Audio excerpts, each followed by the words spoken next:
Magandang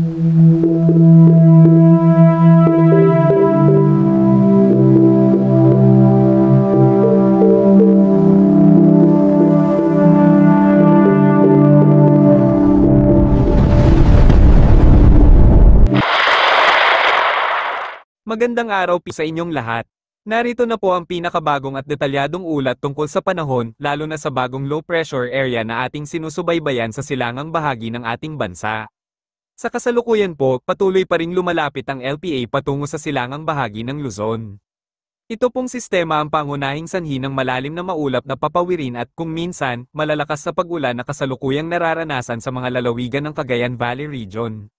Isabela, Quirino, Aurora, Quezon, at Nueva Ecija.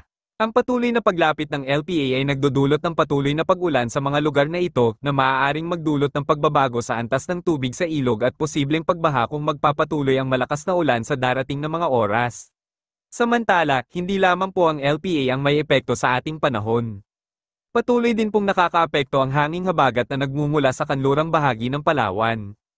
Ang hanggang ito ay nagdadala ng maulap na papawirin at paminsan-minsang pag-ulan sa buong Palawan. Kapag ang mga thunderstorm na dulot ng hanging habagat ay ganap na umunlad at tumama sa inyong lugar, maaari po kayong makaranas ng katamtaman hanggang sa malalakas na pag-ulan na maaaring magtagal ng ilang oras. Kaya naman, lubos po kaming nagpapayo sa ating mga kababayan sa Palawan na manatiling alerto laban sa biglaang buhos ng ulan, pati na rin sa posibleng pagbaha at pagguho ng lupa, lalo na dahil sa patuloy na pag-ulan na naranasan natin sa nakaraang mga araw.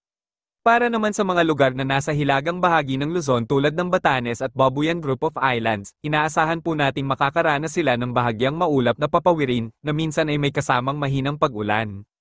Ang epekto na ito ay dulot din po ng malapit na LPA sa silangang bahagi ng Luzon.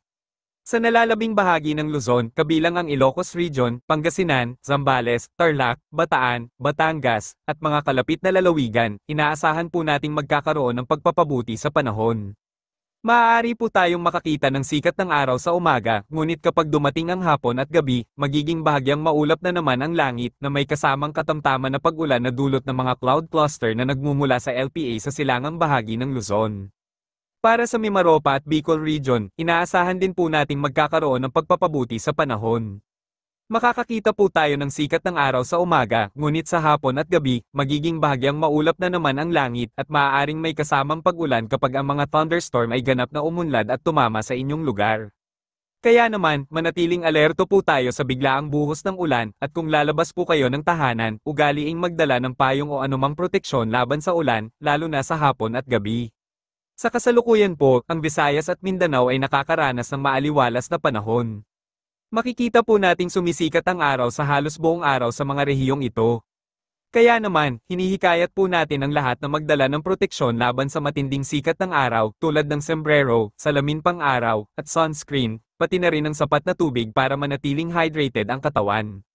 Para naman sa ating karagatan, mayroon pa ring nakataas na gale warning sa silangang baybayin ng Northern Luzon, kabilang ang silangang baybayin ng Cagayan at ang Babuyan Group of Islands, pati na rin ang Camiguin.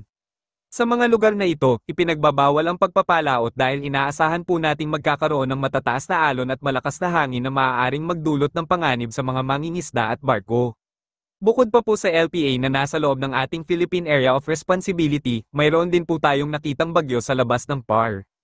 Ang bagyong ito ay may lakas na hangin na umaabot sa 55 km per hour at may pagbugso na 60 km per hour, at kumikilos patungo sa hilagang silangan sa bilis na 35 km per hour. Sa kasalukuyan po, ang bagyong ito ay nasa labas ng PAR at walang direktang epekto sa ating bansa.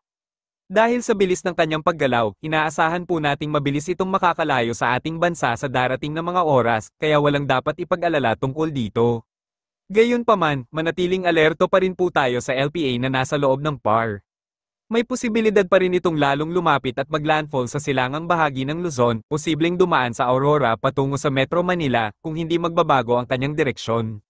Mayroon din pong senaryo na ang LPA ay lalayo sa ating bansa. Kaya naman, hinihikayat po nating lahat na manatiling updated sa mga bagong ulat tungkol sa panahon na aming ilalathala. Iyan po ang pinakabagong ulat tungkol sa panahon at sa mga sistema na ating sinusubaybayan. Ingat po tayong lahat mga kababayan, God bless po sa inyong lahat.